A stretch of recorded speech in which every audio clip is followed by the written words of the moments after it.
America के दक्षिण California के जंगलों में भीषण आग लगने से करीब 890 हेक्टेयर जमीन जलकर खाक हो गई है। सरकार ने लोगों से आसपास के इलाकों को तुरंत खाली करने के निर्देश जारी कर दिए। बताया जा रहा है कि रेगिस्तानी हवाओं के कारण जंगलों में लगी आग तेजी से फैल रही है। इजराइल हमास युद्ध के बाद से ही यहूदियों को कट्टरपंथी निशाना बना रहे हैं। ऐसे में अब बाइडेन प्रशासन ने घृणा अपराध को राष्ट्रीय खतरे की प्राथमिकता में शामिल करने का ऐलान कर दिया।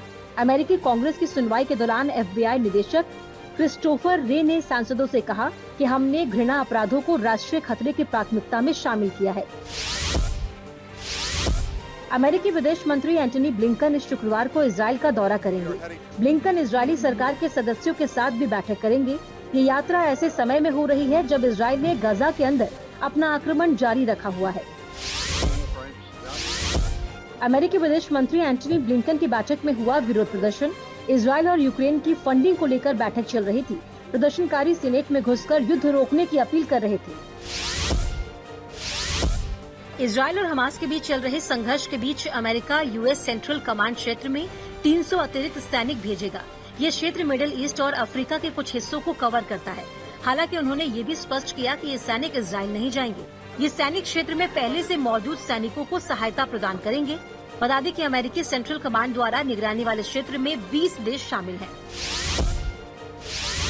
इजराइल और हमास के बीच 7 अक्टूबर से जंग जारी है। इस बीच अमेरिका ने जैक ल्यू को इजराइल में नए राजदूत के रूप में नियुक्त किया। अमेरिका के राजदूत टॉम नाइट्स ने जुलाई में अपना पद छोड़ दिया था। इसके बाद से इजराइल में अमेरिका का कोई राजदूत नहीं है। राष्ट्रपति बाइडेन ने सितंबर में राजदूत के रूप में ल्यू को नामांकित किया था।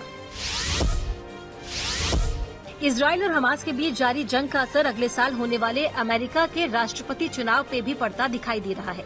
कुछ मुस्लिम और अरब अमेरिकी समूह ने राष्ट्रपति जो बाइडेन को धमकी दी है कि अगर वो गाजा में जारी जंग को नहीं रुकवाते हैं तो उन्हें वोट नहीं दिया जाएगा।